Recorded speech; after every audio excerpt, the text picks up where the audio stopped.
I've been asked 1,000 times, what's the definition of innovation? True innovation is looking at a problem with a different filter and seeing a unique opportunity. Solving the problem through some means that no one had thought of before. Learning to compute using silicon when you've been using vacuum tubes. Something that people think is crazy. That's what's exciting. And how you make that happen is truly the challenge.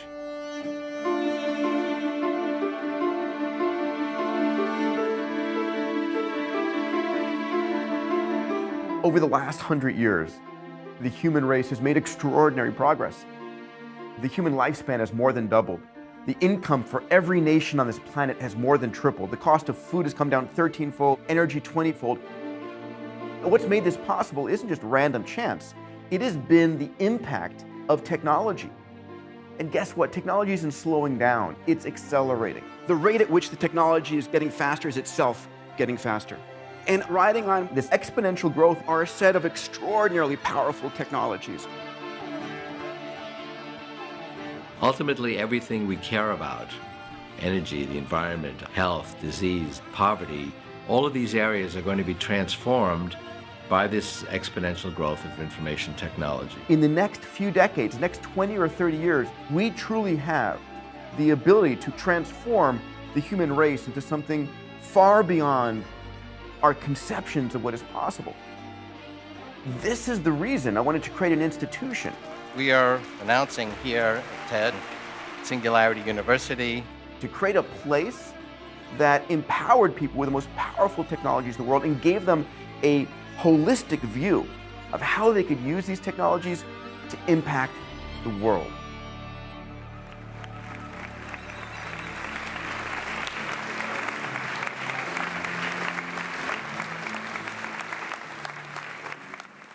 We are living in the most extraordinary time ever in human history. You have the ability as individuals and as small teams to literally do what only governments and large corporations could have done in decades past. What you do with that opportunity is up to you.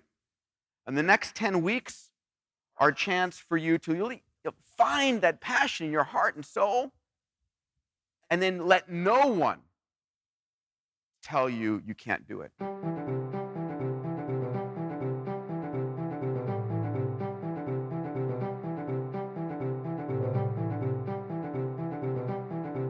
Ultimately, SU is a huge social experiment. It's very rare you start new universities, and to start one like this, would it work? What happens when you put the most brilliant people in the world together with the most powerful technologies? Hopefully, something amazing. We're off and running.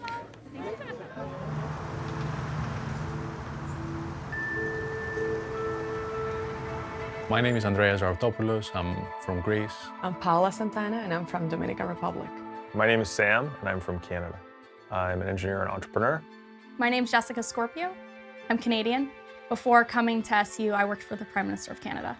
My name is Aaron Kemmer. I'm from Clearwater, Florida, and I've been an entrepreneur for about 10 years now. My mom swears that I had the largest Kool-Aid stand in all of Florida. So you got to meet everyone for the first time. What were your first impressions of all the students? Brilliant. Yeah.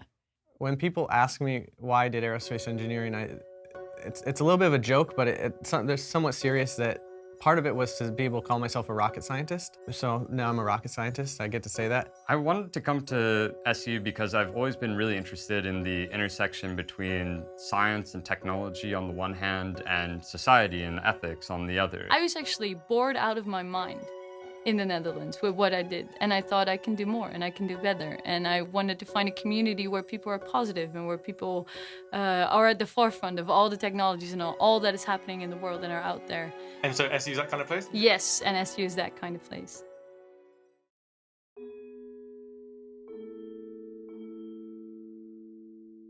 How many folks here came to this program with the intention to either start a company or be part of a new startup? If you could raise your hand. And he challenged us at the very beginning to take the summer to try to find our purpose in what can we do for the world. Grand Challenge Week is a week devoted to understanding what the grand challenges facing humanity are. Grab a seat, let's get going. We have an exciting afternoon. Grand challenges being water, education, poverty, energy, food, security, space, environment, what else is there? Health, and waste. These are the biggest challenges we as humans face, and we hope that our students' innovations can help address these challenges. The team project it's kind of the culmination of the entire summer. You create a project that leverages advancing technologies to solve a big problem that impacts positively 1 billion people's lives within 10 years. Like a big problem. 1 billion people plus problem. And today, the world's biggest problems, the things that make billions of people suffer, are also the world's biggest market opportunities.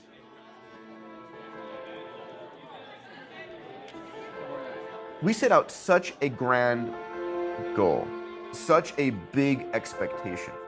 Are they going to touch the lives of even one person, let alone 1 billion people? Yeah, I mean, it's not a small amount of pressure. Solve hunger, healthcare, education, water, energy. We're measuring our progress by the impact of these companies. If they all fail and SU is nothing more than just a small educational program, then we missed our mark. I'm an optimist. I believe we're going to get there, but there are no guarantees.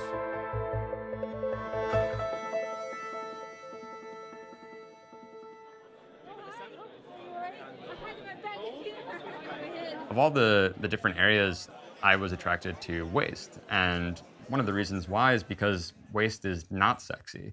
It's not cool. You know, it's something that people don't want to deal with. They don't want to think about. It's a lot sexier to design the new iPhone than it is to try to come up with a way of disposing of it.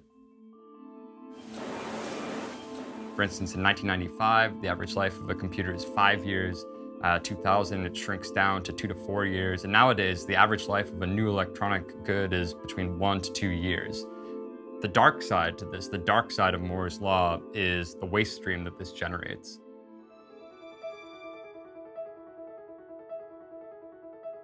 Electronic waste is a huge issue, a huge humanitarian issue, a huge environmental issue, and a huge social issue. At present, in the United States, we collect less than 20% of electronic waste that gets generated by consumers. In 2009, there were 15.7 tons of copper produced from all the mines in the world. That same year, we threw away 6 million tons of copper in electronic waste. Of the 20% that is collected, it's estimated that up to 80% gets shipped abroad to developing countries where it undergoes informal recycling. Informal recycling takes place in places like Guiyu, China. And there you have elderly people and children trying to leach out gold using cyanide or to try to smelt the copper using open burning. As a result, Guiyu, China has the highest level of dioxins ever recorded. And according to the United Nations, it's the second most polluted site in the world, the first most polluted site being an abandoned nuclear reactor in Russia. The idea behind Biomine is to try to transform this waste into a resource. To put it in perspective, if we look at commercial-grade gold ore, it will contain anywhere between 2 to 4 grams of gold per ton. By contrast, a ton of old cell phones will contain anywhere between 400 to 600 grams of gold per ton. So you literally have 2 orders of magnitude more gold contained within cell phones, and the same is true for copper, palladium, as well as silver. So the goal of our company is to transform the waste of today into a valuable resource for tomorrow.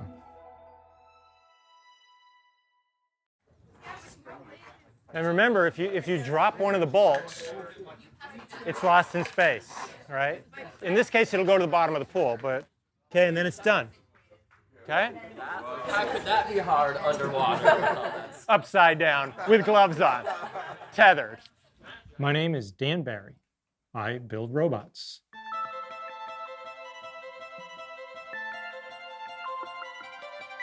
I'm Neil Jacobstein. I'm co-chair of AI and Robotics at Singularity University. People often think AI is a future technology, but actually it's been delivering value for 25 or 30 years. It's embedded in our traffic control systems on the ground and in the air. It's in video games all over the world. It's in decision-making systems for credit card companies. It really is ubiquitous and has already delivered billions of dollars of value. There's a couple places that robotics will ultimately be. You will grow up with your AI. You will have conversations and tell stories back and forth. If you have some cognitive deficits, here's a creature, a companion, who will listen to the same story every day and laugh in all the right places. AI is going to be moving its arms, its legs, seeing things through robots in everyday communication with humans. The upside of that is no more loneliness. The downside of that is maybe people want to hang around with their AI more than with other people. IBM's Deep Blue beat Garry Kasparov in a famous game of chess. That was one of the high water marks in AI, but then people said, well, chess is a very systematic game. It's nothing like a game like Jeopardy, for example. Same category, 1200. Answer, daily double. IBM's Watson didn't just beat, but trounced the two world champions in Jeopardy. Who is Bram Stoker and the wager? Hello, 17,973, 41,413, and a two-day total of 77,140. I think that we'll see that AIs will develop really remarkable intelligence that exceeds human intelligence in many different dimensions. We'll see AIs develop types of intelligence that human beings don't have, and we will be them in many respects. Some of your friends may ask you, what are you worrying about all these new technologies for? Don't we already have enough technology? And the answer to that is a simple no.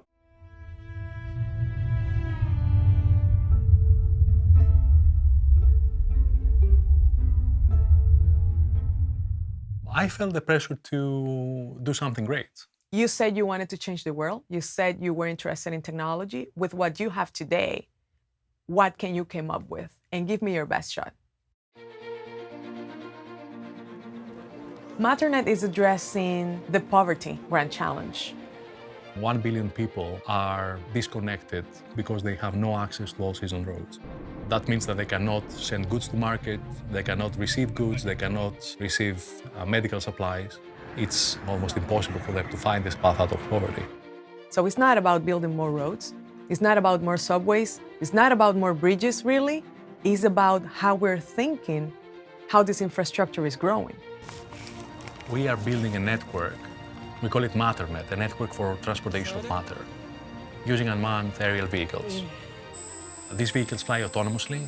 They just use GPS coordinates to fly between trusted locations where they exchange payloads and batteries in order to fly further. If you have a system that allows you to transport things aerially, you do away with the need to build roads, which is a huge expense. Can we jump those stages of building roads, millions of kilometers of roads that cost millions and billions of dollars? We can create these ultra-flexible networks that connect people without having to build something that will cost a lot and remain there forever.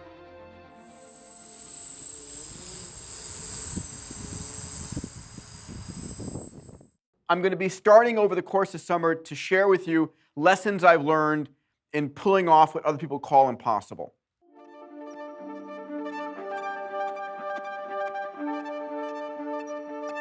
I was born in the 1960s and during Apollo became absolutely passionate about spaceflight. It was my mission in life.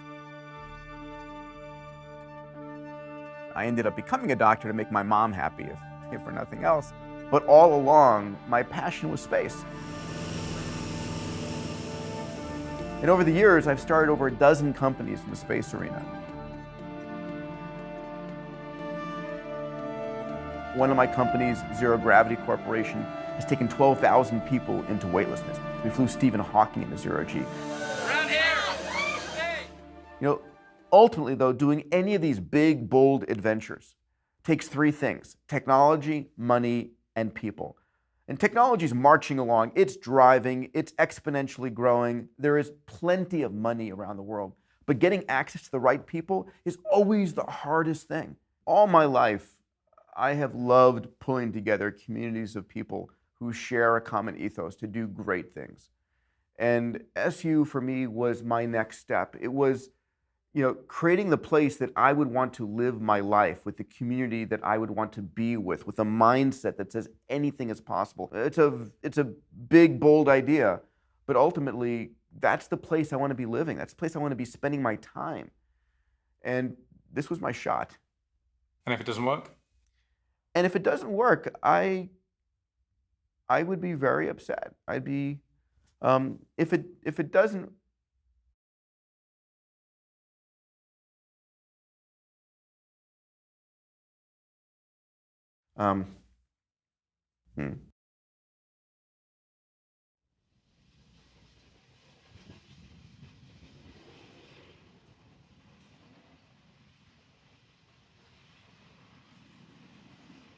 It's a breast sleeve. Okay. But it's into the... So what I want to do is create... I think I could create a podcast where every... There you go. Like a football... Wow. Oh.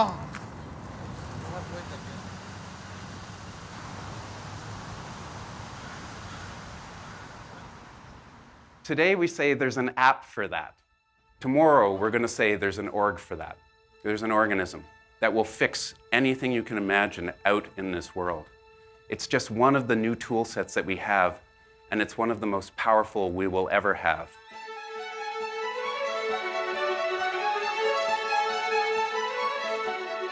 Synthetic biology is probably the most powerful technology on the planet today. We're going to essentially march up the evolutionary tree, creating a new one. Synthetic biology is effectively a new form of genetic engineering. It's being able to print DNA. It's going to change our energy business, our food business, every part of our existence. Before, to write genetic code, you needed a PhD. The thing that's really changing the entire game is being able to print out genetic code with a very simple device.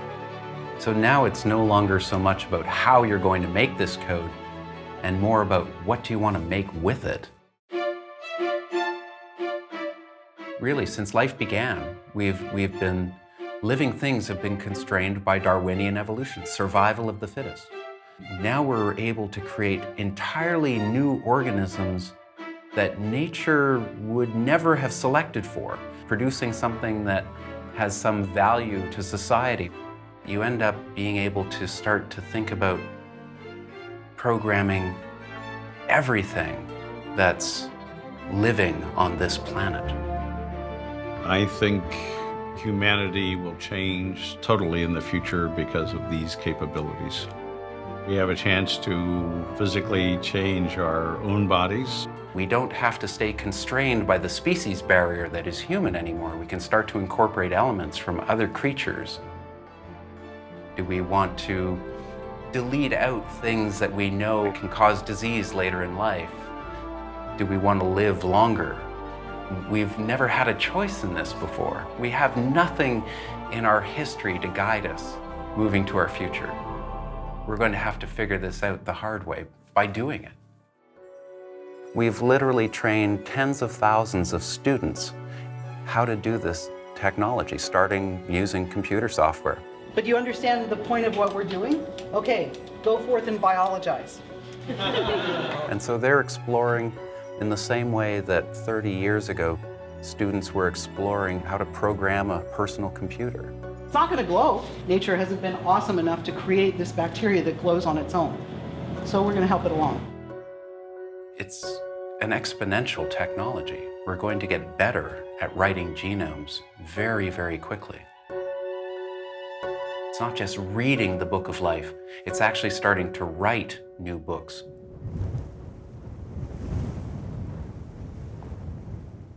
You know, coming into SU, I thought I really understood a lot of these advancing technologies, and I think I was pretty wrong. I learned about a lot during those first couple weeks, things that I hadn't heard before. The technology that really struck out to me was 3D printing. Three-dimensional printing is a way to create a part directly from a computer file. You create your computer model, you send it to the printer, and the printer essentially grows the part.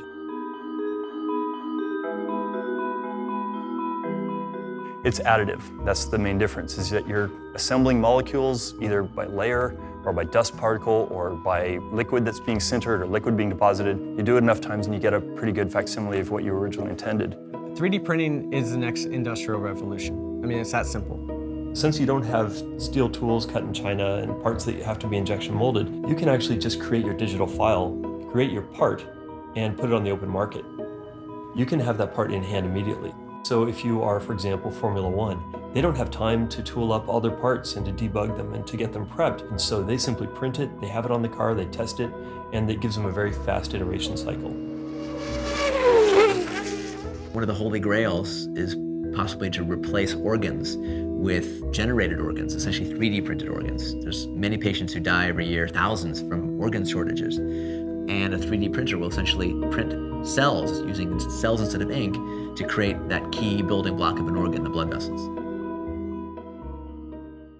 I had no idea what is happening in this world. I mean, you come here and you're like, wow, 3D printing and DNA and, you know, you've got robots and all this stuff. And you're like, I had no idea. It was all so cool.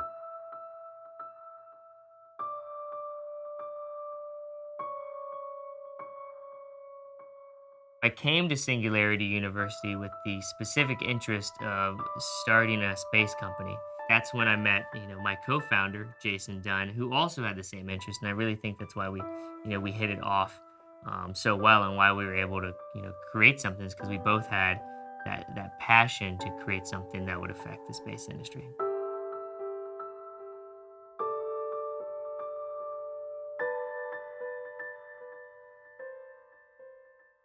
A lot of people say that the reasons the dinosaurs are extinct is because they didn't have a space program.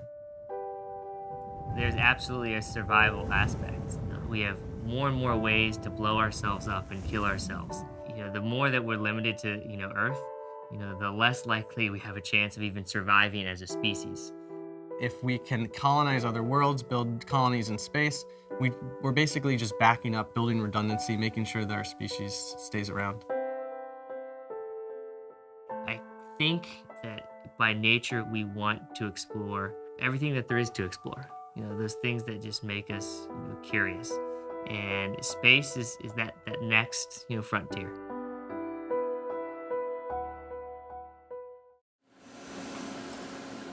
The team project is called Made in Space.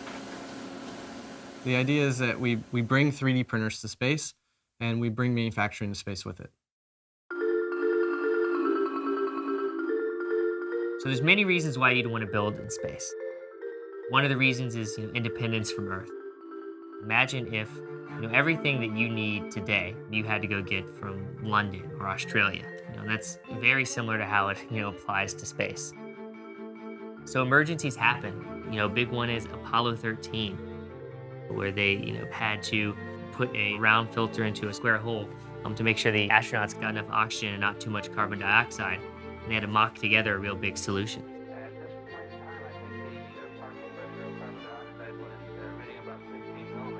If astronauts had 3D printers on the space station, then they would be more Earth independent. If a tool breaks, they can fix the tool.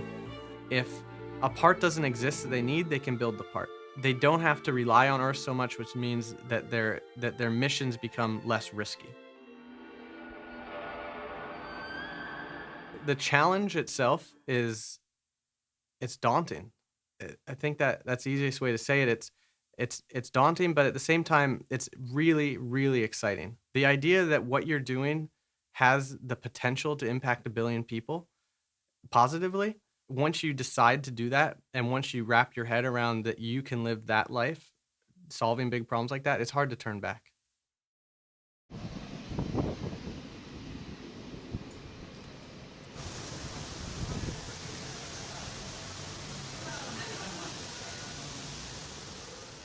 Do we want students to create a team project that in the beginning is real and does something? Or do we want people to create a team project that has the potential to touch lives of 1 billion people? And the answer is we want both. And so we're looking for a car sharing program on year one that touches 1,000 people is great, but if it leads to autonomous cars 10 years from now that's touching 1 billion people. I think fundamentally our team projects are not churning out or not working in the way that we would like to see them. I agree that the 10 to the 9th plus projects has had mediocre results. I still personally, my drive is to spawn those companies. This organization has had a really nice run of publicity. You could on the block. And we guys are teetering on the edge going from new kid on the block to new kid stumble. We need your help. Ultimately, we need your commitment to giving your all to get these team projects to the state of where they can be.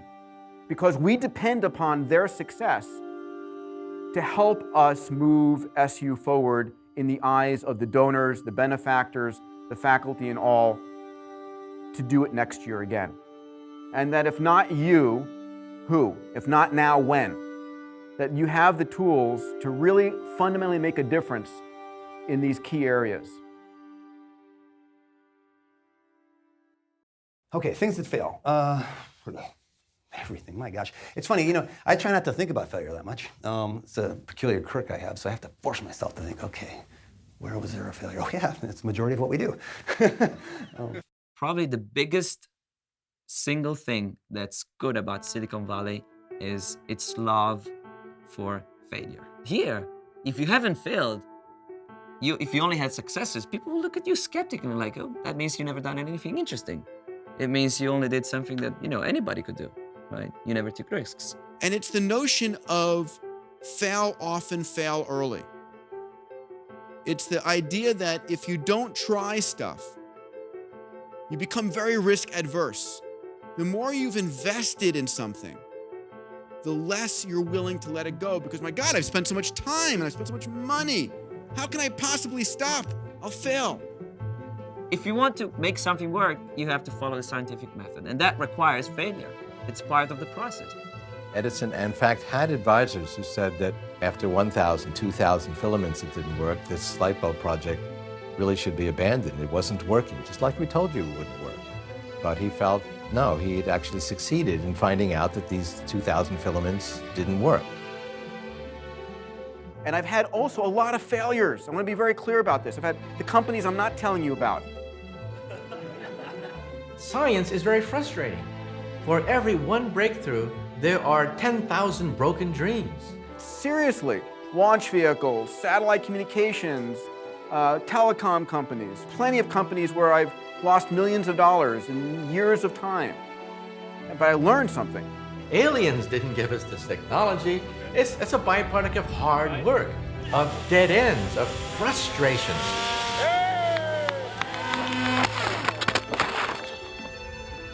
Well, that didn't work too well. But after the frustrations are cleared out, we see the clear road to the future, and we say to ourselves, I helped to create this future.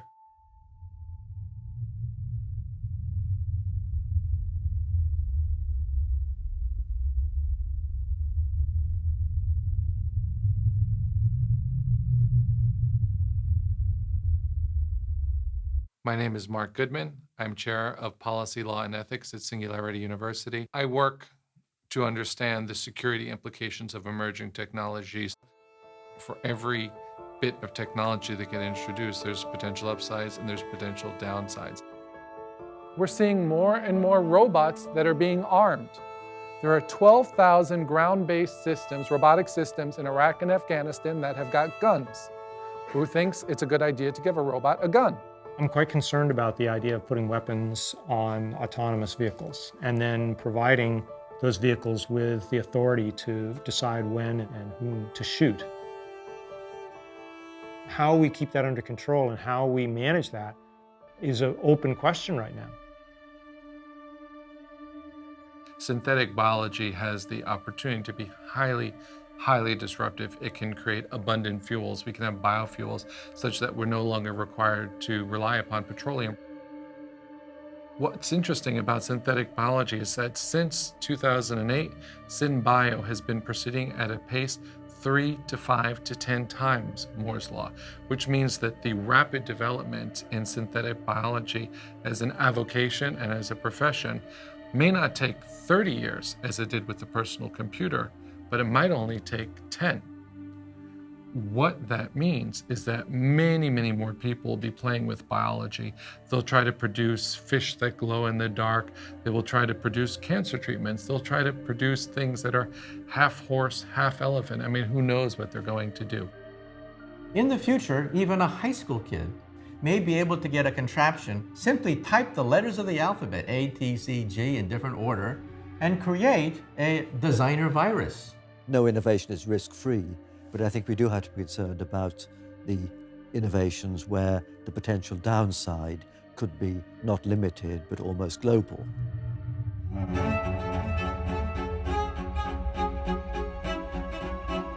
The cat is out of the bag, the horse is out of the barn at this point, the toothpaste is out of the tube, whatever way you want to explain it.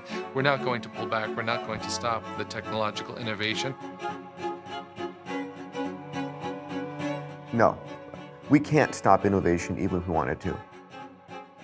If Einstein knew what E = mc squared would result in, the atomic blasts, would he have had the inkling of the idea and just stopped even developing it further? I don't think he could have. Climate change, epidemics, and terrorism are all problems beyond the control of individual governments. There is only a limited amount science and technology can contribute to their solution. If you don't realize it, let me hold up a mirror. You are freaking out the rest of the world, okay? They don't understand or know what you're doing. It's really important that you understand that you make people uncomfortable. Does that mean you should stop doing what you're doing? Absolutely not. Charge on. Charge rage on. And you can take solace, you can take comfort in the fact that knowing people like Galileo and Charles Darwin and others that had great scientific breakthroughs of their time faced similar forms of discrimination from the institutions of power in their day. That's the mission. That's, if you would, hopefully the takeaway, that you can, and let no one tell you you cannot. These 9 weeks that you've had, if nothing else, is perhaps a small glimmer of insight of if you're allowed to dream in a community of people who are dreamers and ultimately doers, that there is nothing impossible. We all ready? Yes. You guys excited? Yes. All right, let's go party.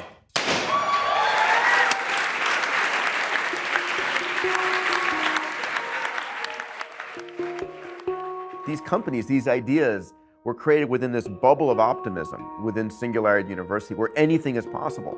And when they go home, the question is this all for naught? Impact 1 billion people in 10 years. How are we going to do this? What are we doing, and does this actually matter? Is it really going to amount to anything? Are we really going to be able to pull this off? Are these companies going to be able to survive? Will we actually be able to create something great? Will they survive in the real world?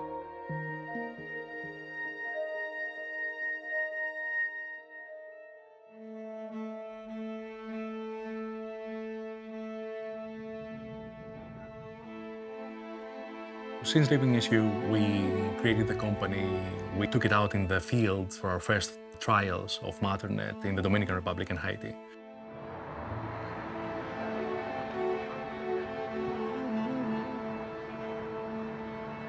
We went into post-earthquake camps and really saw what it is to fly in a first response type of situation.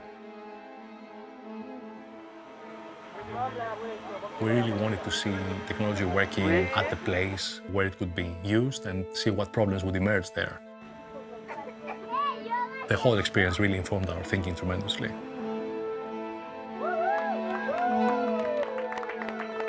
Papua New Guinea has a big tuberculosis epidemic, probably 80% of the population. They don't have access to healthcare. So Doctors Without Borders called us and say, can you help? Because we have this big emergency in the country and the government has called us. that is priceless. Like, yeah, it's life-changing. So for those that still believe that this is science fiction, I firmly say to you that it is not. The Prime Minister of Bhutan found us after watching our TED Talk. We worked in Bhutan with the Ministry of Health and World Health Organization. They have a big telemedicine project connecting rural clinics with hospital labs. And the next step after having this telemedicine project is to say, okay, I will send you a medicine. And that bit was, missing. One of these first flights was launched by the Prime Minister himself.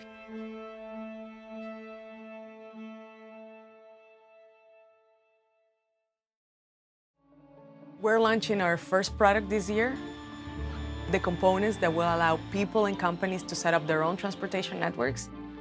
And I'm super excited to see what happens, to see what people and companies are going to do with this product.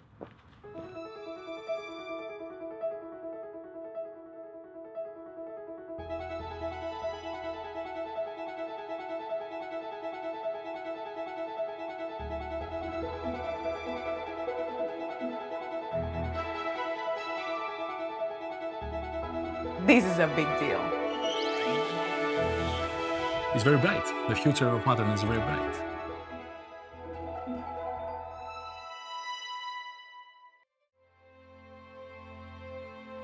So since graduating, we founded BioMine. We put together a business plan, and about a year later, put together a team of world-class experts, went out and identified viable technologies for recovering value from electronic waste.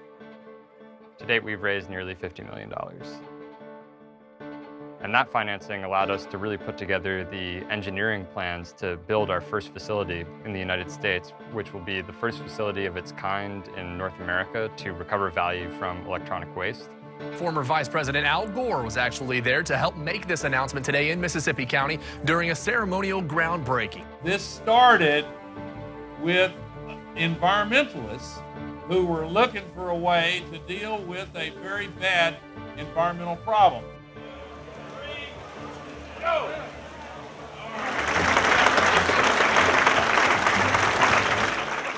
My personal hope for the company is that we're able to open up a similar facility in places like Guayu, China, the places that need this the most in the world.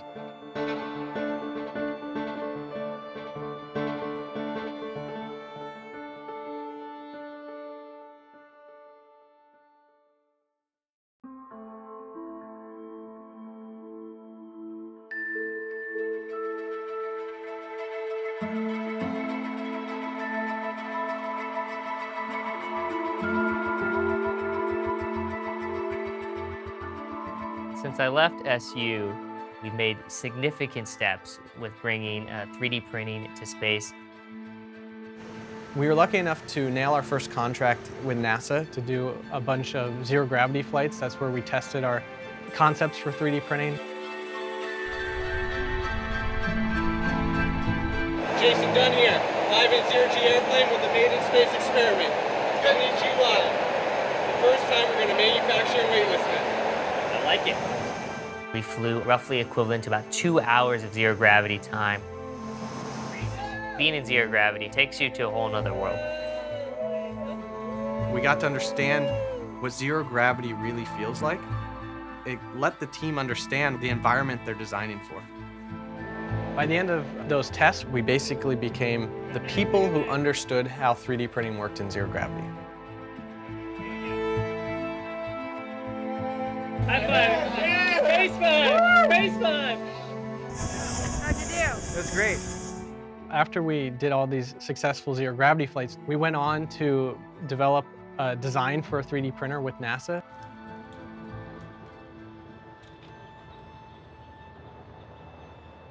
This is where the magic really happens. Seriously. This is a milestone not for just made in space, not even just for America, but really for our species and for humanity. It's the milestone that's going to help push us further, and everybody here has been, really helped make that happen. We were down in Cape Canaveral with SpaceX 4, where our printer was strapped to the top of a rocket. being launched to the International Space Station. Oh! Oh my God! Dude! Look at that! Dude! Look at that! So cool.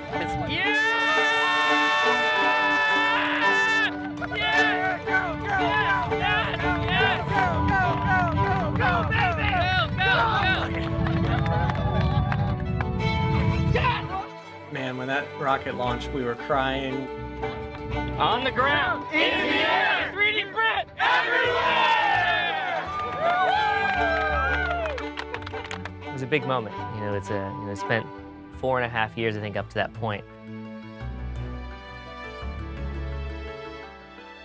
One of the biggest things that was on our mind after we launched the printer was what is going to be the first thing that we print.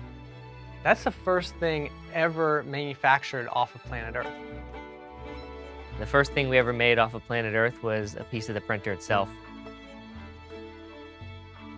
While this was a very simple part to print, it's also symbolic of where we're headed. This is a printer that is now printing parts of itself, which means it could be printing parts of another printer. So where we're headed is the idea of self-replicating machines.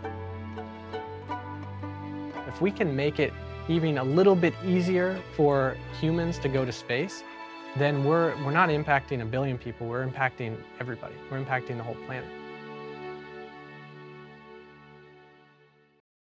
Do you think you guys are on the way to affecting 1 billion people?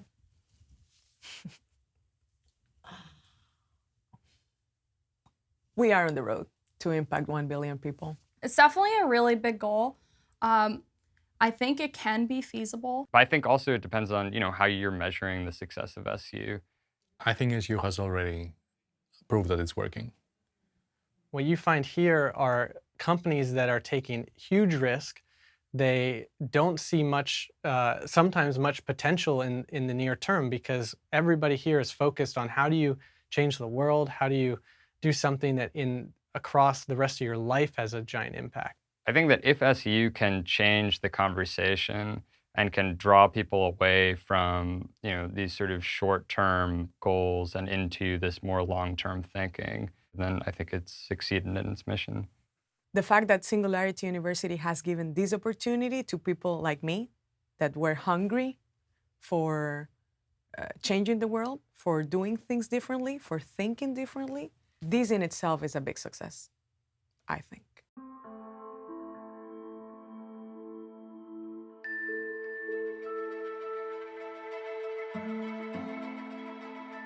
Did any particular faculty member have a big impact on you?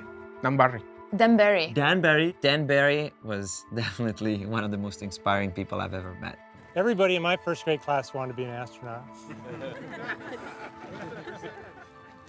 By the time I was in sixth grade, only half. And by the time I got to high school, nobody else wanted to be an astronaut. And in fact, my high school guidance counselor told me, "You'll never be an astronaut. And you need to start dressing for success and get real, because you are definitely never going to be an astronaut."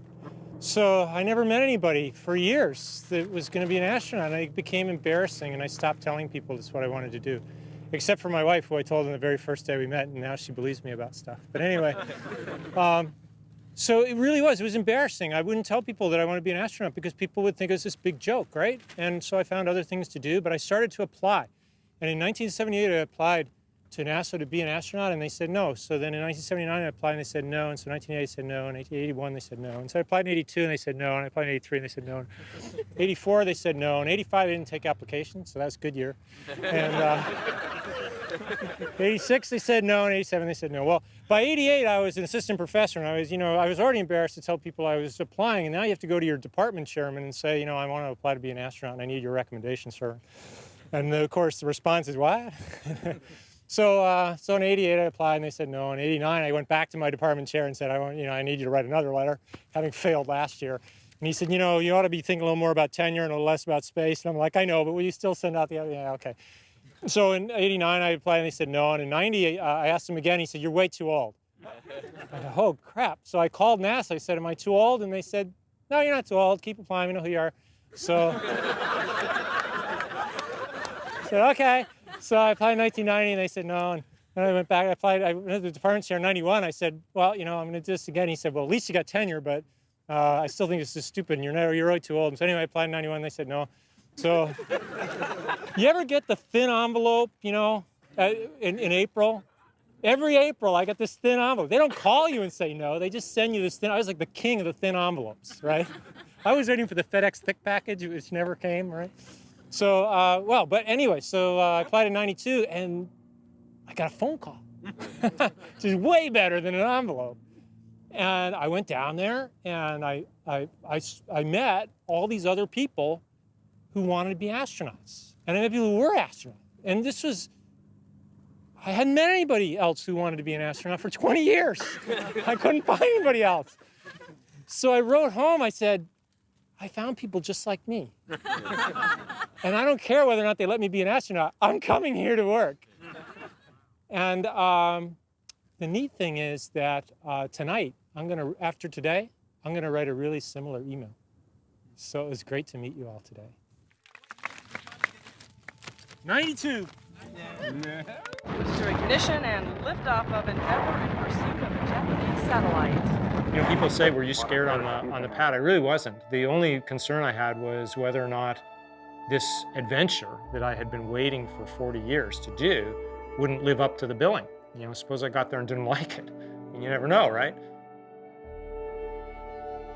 From the moment the engines turned off and I was in zero-G, those experiences, seeing the Earth from above the sky, flying like Superman, these kind of things not only met these high expectations, but exceeded them. Lots of people told me I wasn't smart enough to be an astronaut. Lots of people told me I wasn't athletic enough to be an astronaut. But you just push past that. I'm very proud. We've only had a few hundred students come in the short history of this new university. And dozens of companies have been built. A handful of them have been extraordinarily successful. You know, over the next decade, we're going to see thousands of students and hundreds of companies impact this planet and help guarantee, enable, ensure, inspire our future. SU for life? Yeah. Yeah, I think so. It is a cult. It is absolutely a cult. Okay, we can't put that in the film. I think you should.